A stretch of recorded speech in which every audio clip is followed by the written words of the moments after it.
জানি না কার মা নাই, কার আব্বা জান নাই, কে জানি রে মাও নাই, বাবাও নাই, কবরের বাসিন্দা হয়ে গেছে। আল্লাহ কত দূরে যায়, কত দূর খবর নেওয়া যায়।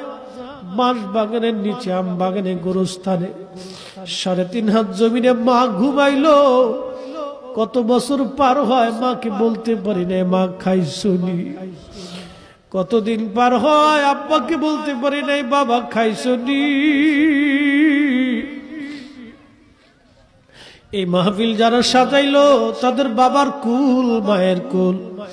মাহফিলে যারা টাকা পয়সা, শারীরিক শ্রম আর মেহনত দিয়ে সুন্দর বাগানে যারা সাহায্য করলো, তোমার হাবিবের ঈদে মিলাদুন নবীর মাহফিল, আল্লাহ মেহেরবানি করে তোমার হাবিবের ইজ্জতের খাতিরে সবার আপনজনদের কবরগুলি